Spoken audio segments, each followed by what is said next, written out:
damn minute, something's wrong here. That's it! Killing you both! Big bang attack!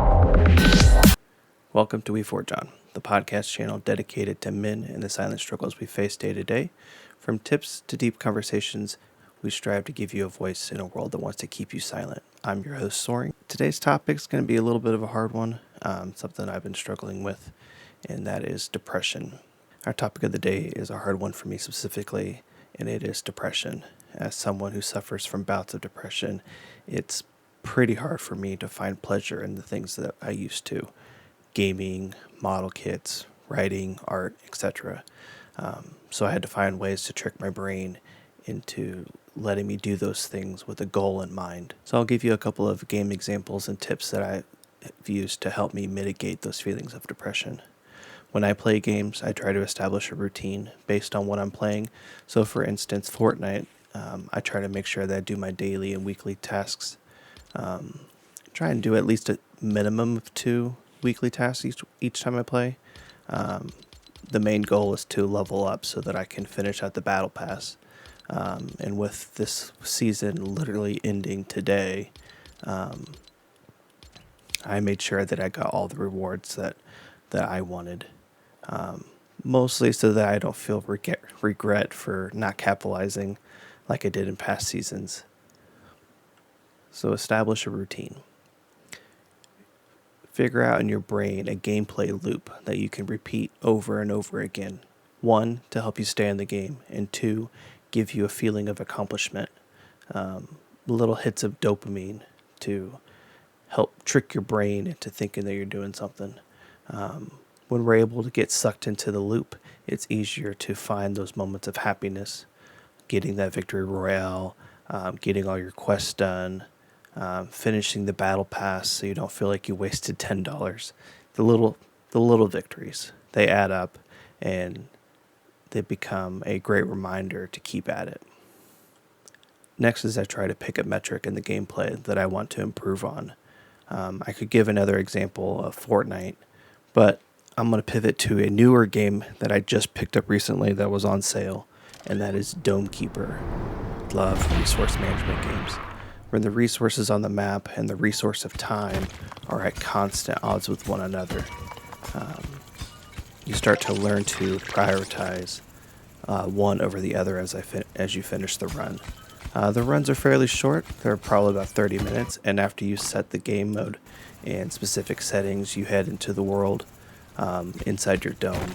Each run has different objectives based on the game mode you selected, with most common being Relic Hunter.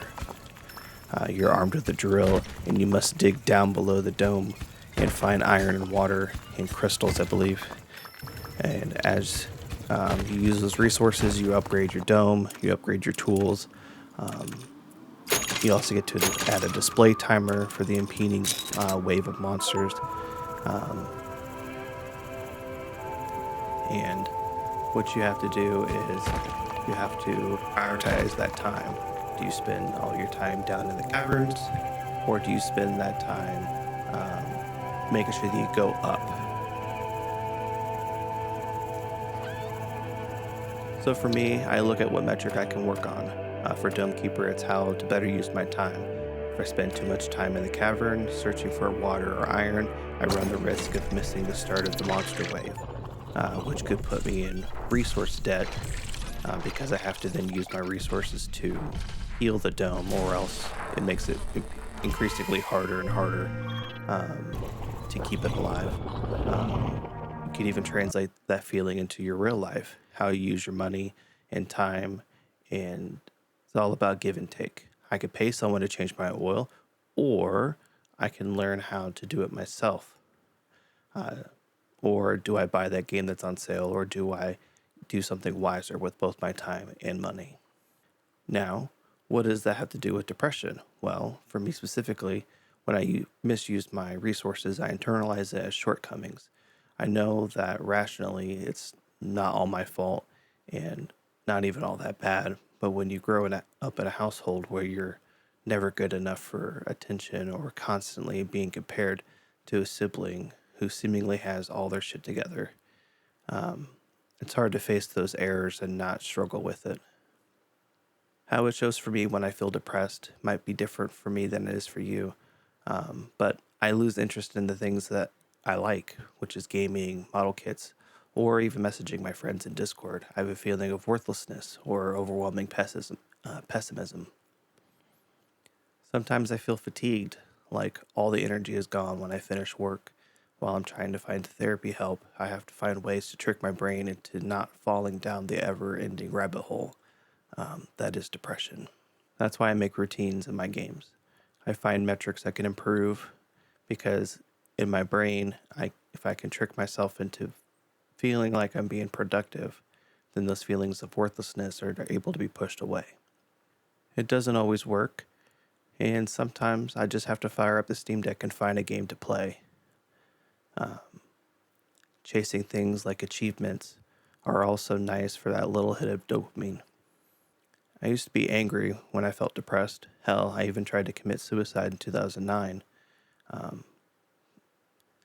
because that's just how my life was feeling at the moment. We talked about it in a previous episode with me and Tier, and I'll link it down below. It was totally irrational, but for us guys, sometimes when we're in the storm, it's hard to see the way out. Depression manifests itself differently for men, and I think part of why that is because us guys do not feel like we can properly articulate the things that we are feeling and struggling with. Sure, we could talk to our guy friends, but when we're expected to shoulder the world or be called a pussy for not being able to do so, it's extremely hard to convey. It's extremely hard to converse about those things. Don't even get me started about talking about these things to a woman. How many videos do you see of a guy opening up and the comments are littered with comments of women saying that the guy is weak or that they don't want to hear that shit? They appear in some of my videos, and I've definitely seen them in others. Guys are expected to bear the burdens of all the things around them. And honestly, that's fucking bullshit. The whole point of starting this podcast was to break through the stereotypes and show guys that their struggles are not unique to just them. We all struggle with it, and I'm willing to talk to you about it. I opened a Discord server called ForgePoint for this very reason. The goal of what it is that I'm trying to do is give guys a platform to be open and vulnerable, to give resources to find the help that they need, and to be their friend. Offer a server that they can join and have other guys like them in there too. If you're like me, it's very hard to find guy friends. Our lives are going in very different directions. We have families. We are burdened with, stressful hours at work. But with the Discord server, we can message each other, join game lobbies, hang out, or even offer things like movie nights just so we have a place to hang out. Depression's hard, period. I do not wish it on my worst friend, and I hope that if you struggle with it, you're able to connect with someone that you trust, take the weight off your shoulders, and live a more freeing life. Click the link in the description to join the server. If you found this video helpful, be sure to like and subscribe. We have all of our past episodes and playlists, and I can link the first episode of both seasons down below. New episodes will be published every other week, usually on Wednesdays. Character Deep Dives will be returning as well, with new episodes appearing at the end of each month. In December, we'll be featuring Kratos, the God of War.